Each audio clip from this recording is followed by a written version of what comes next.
దేవుని ప్రశస్త నామానికి మహిమ కలుగును గాక. మన ప్రభువును రక్షకుడైన యేసుక్రీస్తు నామములో మీ అందరికీ వందనాలు చెల్లిస్తున్నాను. దేవుడు మనల్ని ప్రేమించి మరి యొక్క మాసములో మరి యొక్క వారంలో దేవుని ఘనపరిచే కృప అనుగ్రహించారు. ఆయనకే ఘనత చెల్లిద్దాం. సర్వోన్నతుడ సర్వశక్తుడు అయిన నా తండ్రి, సర్వంతర్యామి అయిన దేవానికి వందనాలు.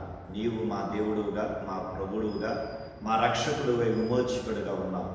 అయా, మమ్మల్ని మీ ప్రజలుగా చేసుకుని ఉన్నందుకు నీకు స్తోత్రాలు. మీరిచ్చిన రక్షణ అనుభవాన్ని బట్టి, మీరిచ్చిన పాప క్షమాపణ బట్టి మీకు వందనాలు. నీ పునరుత్థాన బలముతో మా జీవితాలను కట్టి స్థిరపరిచి మీ రాజ్య వారసులుగా చేసినందుకు వందనాలు.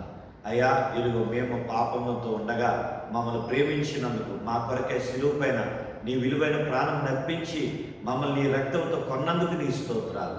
నీ ప్రజలుగా మమ్మల్ని కొని నిత్య జీవానికి వారసులుగా మారుస్తూ నీ వాక్య వెలుగులో నడిపిస్తున్నందుకు వందనాలు. నీకే మహిమ ఘనత ప్రభావం చెల్లిస్తూ ఈ యూట్యూబ్ ఛానల్ ద్వారా ఈ మాటలు వింటున్న ప్రతి బిడ్డని, ప్రతి కుటుంబాన్ని ఆశీర్వదించి మీరు అక్కడికి ఆయత్తపరచమని యేసునామమున అడుగుచున్నాము తండ్రి, ఆమేన్. ప్రియమైనటువంటి దేవుని సంగమా, ఈ రోజున రూతు పుస్తకములో నుండి మొదటి అధ్యాయం 15 నుంచి 18 వచనాల్లో ఉన్న లేఖన భాగాన్ని ఆధారంగా చేసుకొని మరి ఒక పాయింట్ని మనం నేర్చుకున్నాం. మన ఆశ ఏమిటి అనే ప్రశ్నతో ఈ యొక్క దినాన వాక్య భాగంలో ముందుకు వెళ్దాం. మన ఆశ ఏమిటి? ఇక్కడ రూతు అంటూ ఉన్నది కదా, ఏమనంటే నీ దేవుడే నా దేవుడు, నీ ఉండు చోటనే నేను ఉండును అని తన అత్తయ్య అయినటువంటి నయోమితో చెబుతున్న మాట మనం చదువుకున్నాం. లోకంలో ఒక చిన్న సామెత ఉన్నది, కొండనాలుకి ముందేస్తే కొండనాలుక ఊడింది అని. ఆమోసు పుస్తకము 5వ అధ్యాయం 19వ వచనంలో ఒక వ్యక్తి సింహమును చూసి భయపడి పారిపోతూ ఉండగా ఎలుగుబంటి ఎదురైందంట. ఆ ఎలుగుబంటిని తప్పించుకొని ఇంటికెళ్ళి గోడ కానుకొని గోడ మీద చేయబెట్టి నిలబడితే ఆ గోడ మీద ఉన్న పాము అతని కరిచింది అని వ్రాయబడుతుంది. అంటే మన జీవితంలో దేవుడు అనుమతించినప్పుడు శ్రమలు ఏ విధంగా అయినా వస్తాయి, సమస్యలు ఏ విధంగా అయినా వస్తాయి. అలాగే మనం ఏదైతే ఆశించామో దేవుడు అనుమతి లేకపోతే ఆశించినవి మనం దొరకకపోవచ్చు. ఒకవేళ మనం దేవుని యొక్క చిత్తానికి లోబడినప్పుడు మనం ఆశించింది మనకి దొరకవచ్చు.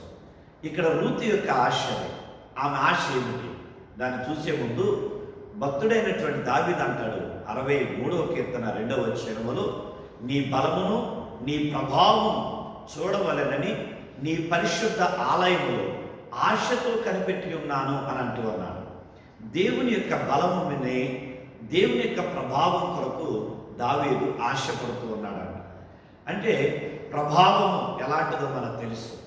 పాత నిబంధనలో దేవుని మందస్సం ఉన్న చోట దేవుని యొక్క ప్రభావం అని. దేవుని మందస్సము ఎప్పుడైతే ఫిలిస్తీన్లు పట్టిపోయి ఉన్నారో దేవుని యొక్క ప్రభావం కూడా ఇశ్రాయేలు దగ్గర నుండి వెళ్ళిపోయినట్లుగా మనం న్యాయాధిపతుల గ్రంథంలో మనం చదువుతూ ఉన్నాం. సమూయేలు గ్రంథంలో మొదటి సమూయేలు పుస్తకంలో సమూయేలు ప్రవక్తగా ఉన్న కాలంలో ఈ విషయాలను మనం చదువుతాం ప్రారంభంలోనే. ఆ తర్వాత మనం క్రొత్త నిబంధనలో 12 సంవత్సరాల నుండి రక్తస్రావంతో బాధపడుతున్న స్త్రీ క్రీస్తు యొక్క ప్రభావం చేత ఆమెలో ఉన్న రోగం నుండి విడుదల పొందినట్లుగా మనం ఆ సంఘటనలో మనం జ్ఞాపకం చేసుకుంటాం. అలాంటి ప్రభావం ఇతడు పొందుకోవాలని దావీదు ఎదురు చూస్తూ ఉన్నాడు. అలాగే దేవుని బలము ఎంత గొప్పదో ఆ బలం మీద ఆధారపడతాం. నా బలము నీవే, నా బలమంతా నీవే మనం పాట పాడతాం. అయితే ఆ బలం మీద ఆధారపడుతూ ఉన్నాడు భక్తుడైన దావీదు. ఆయన ఆశ. అలాగే మరి పౌలు మహాభక్తుడు అంటాడు కొరింథీయులకు రాసిన సంఘంలో మొదటి పత్రిక 9వ అధ్యాయం 10వ వచనంలో అంటాడు, దున్నువాడు ఆశతో దున్నాలి అని రాస్తూ ఉన్నాడు. మనము ఎంత ప్రయాసపడతామో ఆ ప్రయాస దేని కొరకు, మనం ఆ ఫలితాన్ని అనుభవించడం కొరకు. ఒక రైతు పొలాన్ని దున్నుతూ ఉన్నాడంటే ఏదో దినాన ఇదిగో తను ఎన్ని కష్టాలు, సమస్యలు, ఎన్ని ఇబ్బందులు ఏర్పడినా, మరి వర్షం లేమితో బాధపడుతూ ఉన్నా ఎంతో కొంత పంట తను పండించగలడు, ఆ పంటను తను అనుభవించగలడు అనే ఆశతోనే ఆ పొలం దున్నటం ప్రారంభిస్తాడు. ఆశ లేకుండా ఏమి దున్నడు. అలాగే మనం కూడా దేవుని యొక్క రాజ్యంలోకి వెళ్ళాలని ఆశతో మన ప్రయాణాన్ని కొనసాగించాలి. రూతు కూడా అలాగే ఆలోచిస్తూ ఉన్నది. అలాగే పౌలు అంటాడు కదా, పేతురు అంటాడు కదా, తాను రాసిన 2వ పత్రిక 3వ అధ్యాయము 12వ వచనంలో అంటాడు, ఆ దేవుని యొక్క రాకడ కొరకు మనము ఆశతో అపేక్షించుచు మన ప్రవర్తన విషయంలోను అలాగే మన భక్తి విషయంలోను జాగ్రత్త కలిగి ఉండాలని చెబుతూ ఉన్నాడు. అంటే క్రీస్తు రాకడ సమీపిస్తూ ఉండగా మనం ఏం చేయాలంట, దినదినము కూడా భక్తిని మన ప్రవర్తనని కాపాడుకుంటూ త్వరపడాలంట. అపేక్షించు అనే మాట దగ్గర కింద త్వరపడు అని రాయబడతాయి. త్వరగా సిద్ధపడాలంట ప్రతి దినము కూడా. ఇది పౌలు మహాభక్తుడు అంటూ ఉన్న పేతురు మహాభక్తుడు అంటూ ఉన్నాడు. కాబట్టి ప్రియమైన సంగమా, ఈ ఉదయకాల సమయమందు ఈ పరిశుద్ధ దినాన రూతు యొక్క ఆశదే.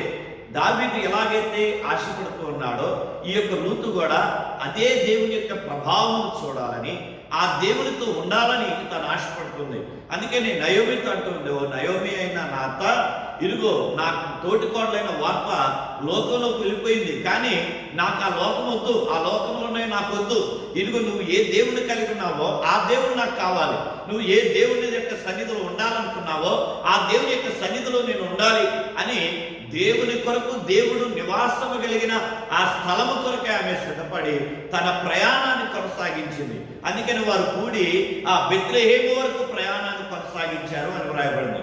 బెత్లెహేము వరకు అనగా దేవుని నివాస స్థలమైనటువంటి ఆ ప్రయాణాన్ని వారు కొనసాగిస్తున్నారు, ఆ స్థలంలో ఉండటం కొరకే. కనుక దేవుని యొక్క నివాస స్థలం ఎక్కడ? అది పరలోకము అని మత్తయి సువార్త 6వ అధ్యాయం 9వ వచనములో పరలోకమున్న మా తండ్రి అని మనం ప్రార్థన చేస్తున్నాం. మన దేవుడు పరలోకములో ఉన్నాడు కనుక పరలోకము దేవుని నివాస స్థలమైనది. అలాగే పరలోకము మత్తయి సువార్త 24వ అధ్యాయం 36వ వచనములో ఆ దేవుని దూతలు నివాసము కలిగిన స్థలము పరలోకమై ఉన్నది. మూడవదిగా ప్రకటన గ్రంథం 21వ అధ్యాయం 1-3 వచనాలు చదివితే ఆ విమోచింపబడిన వారు నివసించే స్థలము పరలోకం అనగా నిత్య జీవం. కనుక పరదేశ వేరు, పరలోకం వేరు మనం చదువుకుంటాం వాక్యములు. అయితే ఆ పరలోకంలోకి మనం ఎప్పుడు వెళ్తాం? విమోచింపబడిన వారు వెళ్తారు. అలాగే అక్కడ దేవుని దూతలు ఉన్నారు, అక్కడ దేవుడు ఉన్నాడు. కనుక అలాంటి పరలోకంలో తాను ఉండాలి అని ఆశపడి ఈ రూతు తన ప్రయాణాన్ని కొనసాగిస్తూ ఉన్నది.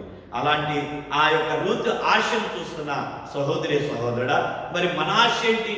మన యొక్క ఆశ ఈ లోకంలో ఉన్న అనేకమైన పరిస్థితులు మనల్ని ఆశకు గురి చేస్తూ ఉన్నాయి.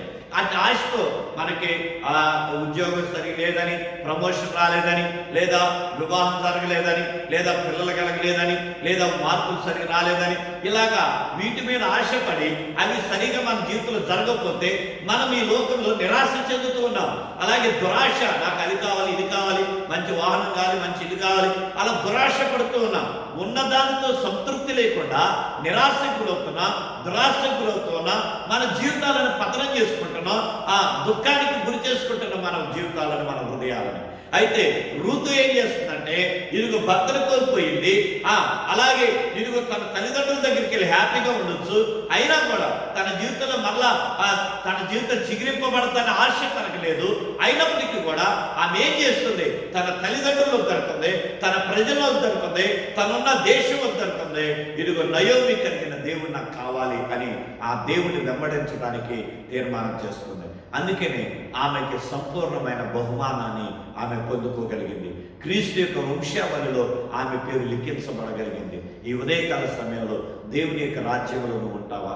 దేవుని యొక్క రాజ్యంలో ఉండాలనే ఆశతో నీ యొక్క జీవితాన్ని కొనసాగిస్తూ ఉన్నావా? సహోదరి సోదరుడా, మన ఆశ ఏంటి? మనం ఈ లోక సంబంధమైన ఆశపడితే అవి మనకు దొరకకపోవచ్చు. కానీ క్రీస్తు రాజ్యములో, పరలోక రాజ్యములో ఉండాలని ఆశపడి నీ ప్రయాణాన్ని కొనసాగిస్తే నీ వాంఛని దేవుడు తీరుస్తాడు, నీ హృదయ వాంఛ నెరవేరుస్తాడు. అందుకని వాక్యం చెబుతుంది, మొదట దేవుని నీతిని, దేవుని రాజ్యాన్ని వెతకమని దేవుడు సెలవిస్తూ ఉన్నాడు. ఎప్పుడైతే ఆయన రాజ్యం కొరకు, ఆయన నీతి కొరకు నువ్వు వెతుకుతావో ఈ లోకంలో ఉన్నవన్నీ కూడా ఆ దేవుడు నిర్ణయ కాలంలో నీకు కావలసిన సమయంలో కావలసినవి అనుగ్రహించి ఆయన రాజ్యంలో నిన్ను ఉంచుతాడు. అట్టి కృప కొరకై ప్రభువుని స్తుతిస్తూ ప్రార్థన చేసుకున్నాను. మహాగరుడు అయిన మా తండ్రి, కృప కలిగిన మా గొప్ప దేవా, నీకు వందనాలు. అయ్యా, ఇదిగో రూతు అయ్యా నీ రాజ్యంలో ఉండాలని, నువ్వు నివాసం కలిగిన స్థలంలో ఉండాలని ఆశపడి తన ప్రయాణాన్ని కొనసాగించి ఇదిగో ఈ ఉదయకాలమందు మేము కూడా అయ్యా నీ రాజ్యము ఉన్నట్టు కొరకే ఆశతో మా ప్రయాణం కొనసాగిస్తూ ఉండగా ఎదురయ్యే ప్రతి శోధన సమస్య అయ్యా వాటిని జయించి నిరీక్షణతో నీ రాజ్యం నుండి భాగ్యాన్ని ఈ గ్రూపులో ఈ మాటలు ఉంటున్న ప్రతి వారికి మాకు అనుగ్రహించి వారి ప్రతి అవసరం తీర్చి మీరు అక్కడికి ఆయత్తపరచమని ప్రభువును రక్షకుడైన యేసునామమును అడిగి పొంది ఉన్నాము తండ్రి. ఆమేన్. మన తండ్రి అయిన దేవుని ప్రేమ, కుమారుడైన యేసుక్రీస్తు వారి కృప, పరిశుద్ధాత్మ నిత్య సన్నిధి, ఆయన మహిమరాజ్యము చేరు పర్యంతము మన ఆశ ఇరుగు నెరవేర్చబడి పర్యంతము ఆయన సన్నిధి తోడైండి దీవించునగాక. Amen, amen, amen. May God bless you. దేవుడు మీ అందరిని దీవించునుగాక. నా నెంబర్ మీకు తెలుసు. మీ ప్రేయర్ రిక్వెస్ట్లు ఏమైనా ఉంటే ఫోన్ చేయండి లేదా మెసేజ్ పెట్టండి 9849307137కి. మీ కొరకు నిరంతరము కూడా ఉదయకాల ప్రార్థనలో జ్ఞాపకం చేసుకొని ప్రార్థిస్తూనే ఉన్నాను. God bless you.